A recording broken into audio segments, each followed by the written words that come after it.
Welcome back and congratulations for making it to the second to last step of the Momentum Sprint method. Now it's time to develop a strategy roadmap to turn your concept into a reality. Let's start in this canvas by focusing on your team's purpose. Copy-paste it in this box so that your whole team can be reminded of why you're doing this to begin with. The second step is to copy-paste the implementation roadmap, the one that you just developed one exercise before. So use the post-its here and the allocated box to really have it there clear for you.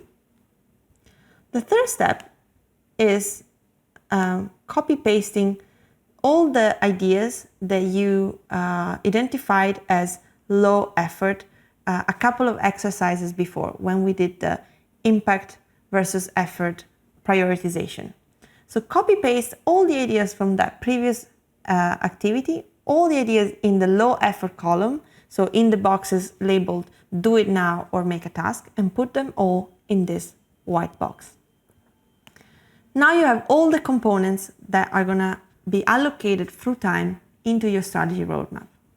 Here you see there is 5 outline spaces, and all of these have a title that you can see here. This month plus 1, this month plus 2, 6 to 9 months from now, and 9 months to 1.5 years.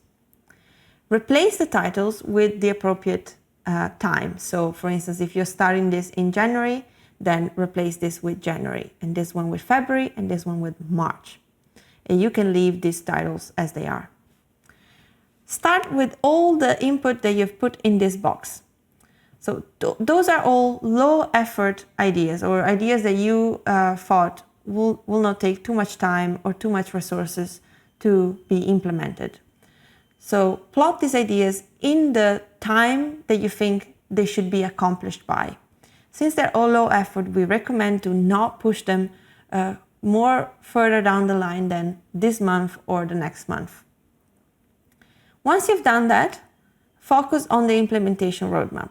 So here you have all the steps that will bring your idea from an experiment to an actual rollout of a concept. Now, place each step of the roadmap in the time that you want them to be accomplished. We really recommend to start with the first step, with the experiment, at the very latest in the next month, and then all the next steps in the months to follow. Now that you have plotted all these tasks and steps into the roadmap, you have a strategic guideline to go ahead with. And we'll see you in the next step.